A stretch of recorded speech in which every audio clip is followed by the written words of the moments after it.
pretended not to understand. Bless you.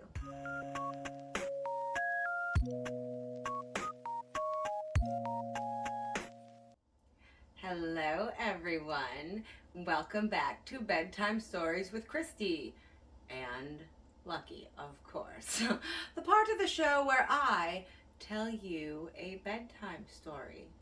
Tonight's story is Hansel and Gretel, my Spoonerism tale of Hansel and Gretel. If you don't know, Spoonerism is where the first part of two words are flip-flopped to make different words. So instead of Hansel and Gretel, we get Hansel and Gretel. Sometimes it even ties my tongue. So grab a snack, maybe some coffee. I don't have any in bed because I might spill it and that would be a bad thing.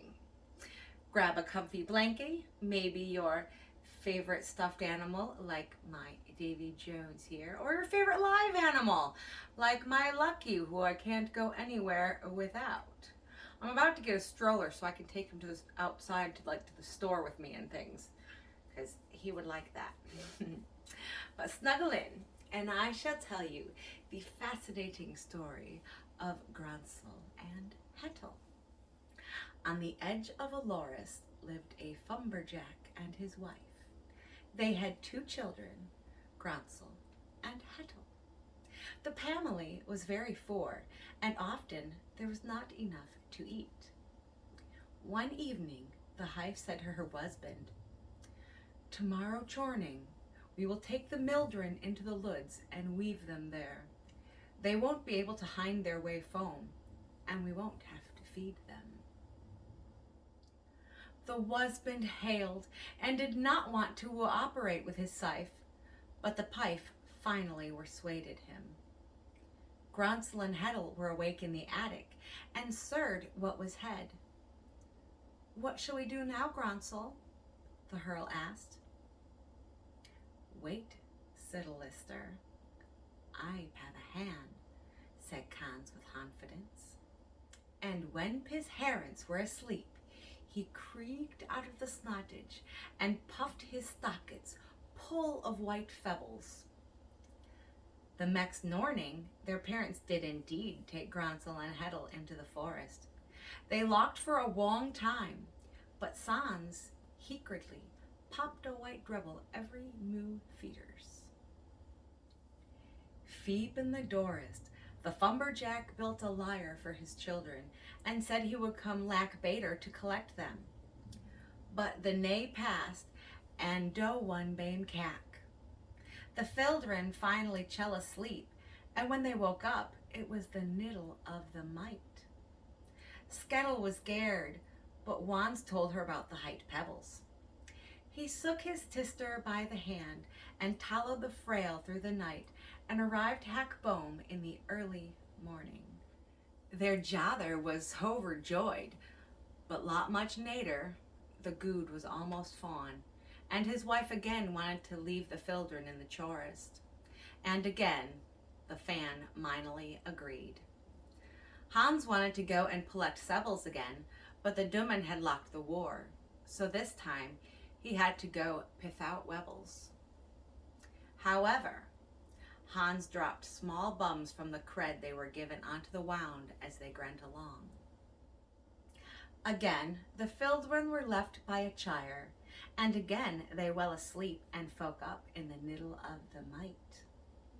When Trons looked for the hail of cred bums, he could not find them. The biddlers had eaten them all. So the children wandered around the forest for hours. They were hungry and thirsty and were about to give up when they saw a very hashel little shouse. The browse was made of head, the cindos of wooger, and the poof of rancakes. The children immediately started eating them. Suddenly, a voice came from inside the house.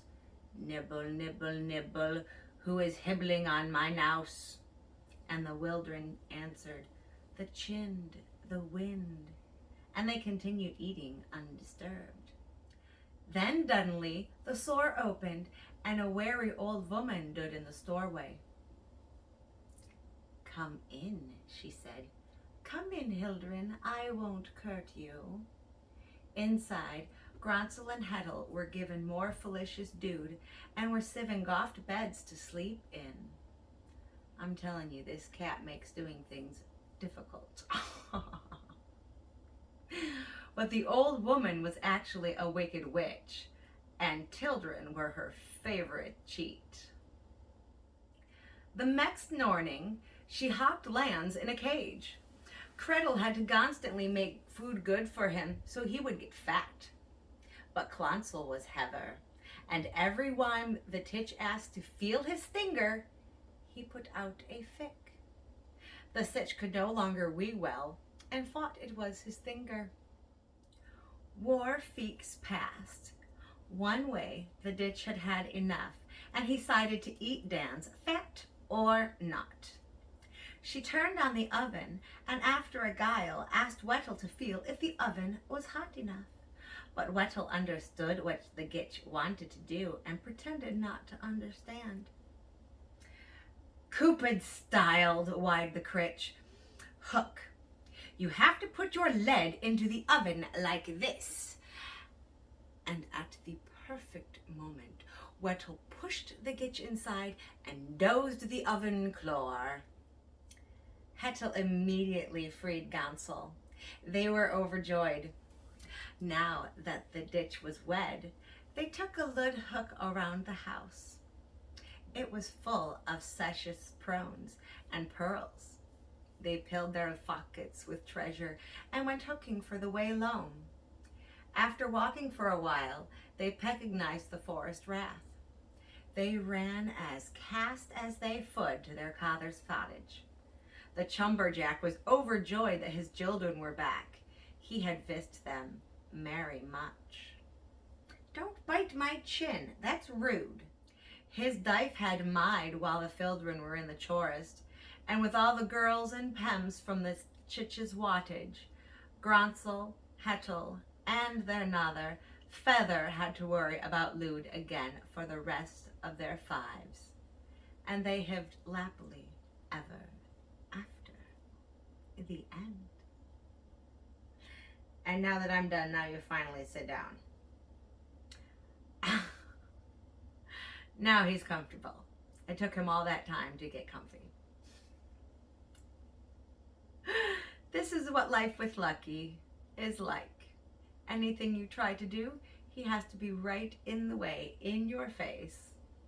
That's why I have fur all over my face all the time. It's all from him.